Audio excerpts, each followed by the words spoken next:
Pourquoi je serais jaloux de Gabriel Attal? Sur TikTok, il y a des gens qui essayent de rendre Gabriel Attal, Jordan Bardella ou Louis Boyard sexy.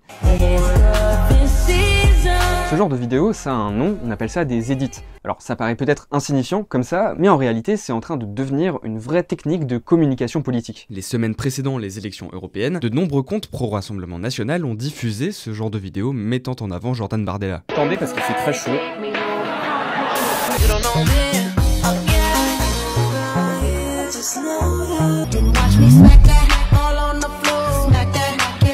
Et ça semble être tellement efficace que de nombreux militants du nouveau Front Populaire se sont mis à faire de même. C'est le cas d'Axel et Benjamin qui ont, dans la foulée des européennes, ouvert un serveur dédié à la création de ce type de vidéos et qui rassemble maintenant plusieurs milliers de militants de gauche. Ce qui a donné l'idée du serveur à la base, c'est de voir toute cette tendance émerger au niveau des edits. Les soirs qui ont suivi les européennes, les gens se sont dit, ok, Bardella a gagné que là-dessus, et nous aussi en faire plein. C'est suite à cette tendance-là que je me suis dit, hey, il faudrait en faire nous aussi, mais en faire une production de masse. On est plus de 2600 aujourd'hui sur le serveur. Ça a été super important pour nous de créer un serveur qui était bien organisé, parce que du coup il y a les veilleurs, les agrégateurs, donc ceux qui vont trouver le contenu, ceux qui vont l'agréger. Ensuite il y a les monteurs, qui vont avoir du contenu à peu près clé en main pour faire un edit, mais c'est vrai que pour faire un edit avec 20 vidéos, petites vidéos très courtes d'un candidat, faut les trouver déjà. C'est souvent un processus qui est très long, et qui, là, en l'occurrence, est facilité et nous permet d'en produire en quantité industrielle. Il y a 300 monteurs sur le serveur, 454 graphistes, 211 qui font de la veille, donc il y a du monde. Hein. L'objectif d'un edit, c'est de mettre en avant une personnalité politique à travers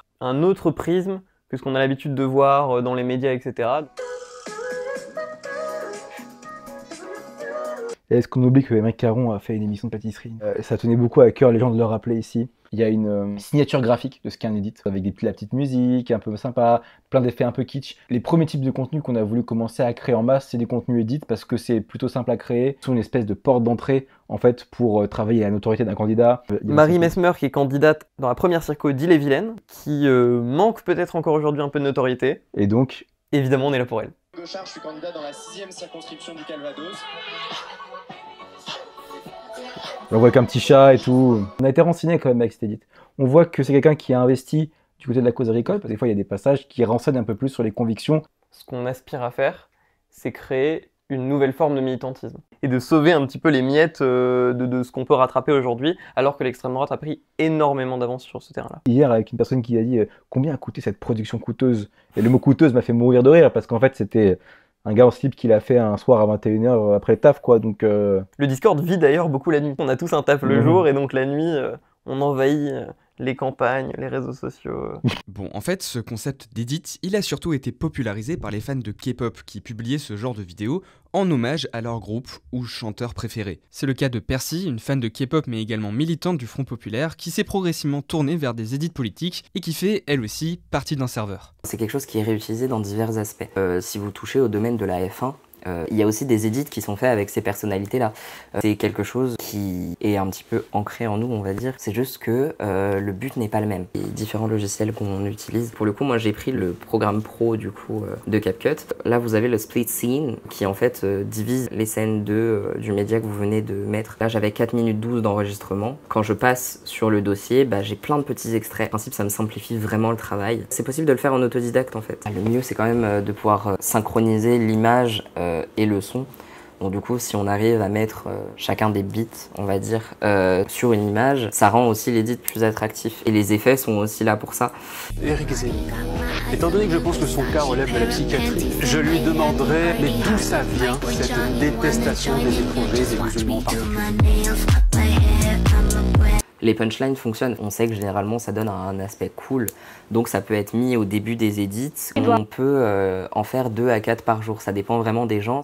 Bonjour. Bonjour. Alors attends, parce que je vais augmenter ton son, parce que sinon on va pas beaucoup entendre. Ça leur donne un air beaucoup plus accessible en fait, parce que les gens ils vont voir des gens beaux, des gens charismatiques face à leur écran avec des musiques d'artistes qu'ils connaissent déjà. Ça va les faire rire, ils vont être intrigués par ce qu'ils voient, ça va les rendre curieux. Et peut-être que derrière, les idées vont les attendre. On a vu quelques tweets circuler de gens qui voyaient des commentaires qui disaient Ah, mais je ne le connais pas, lui, il est charismatique, de quoi il parle? On cible les abstentionnistes et on cible ceux qui votent malheureusement sans regarder les programmes parce que le charisme fait beaucoup. Vous trouvez pas ça dommage que les gens votent plus pour le physique? Évidemment, chacun devrait se pencher sur les programmes, mais comme j'ai dit, nos actions sont complémentaires, c'est-à-dire que on va pas faire que des edits pour rigoler et que chaque question qui sera posée dans nos espaces commentaires, on tag en fait les edits avec le nom du député pour pousser les gens à aller se renseigner. D'ici 2 semaines, on est de retour dans les urnes, donc on se mobilise autant qu'on peut avec les moyens qu'on a. On sait qu'il y a vraiment quelque chose à jouer sur ce terrain-là parce qu'on l'a exploité dans d'autres domaines. C'est vraiment notre domaine qu'on réutilise pour nos intérêts personnels. Donc,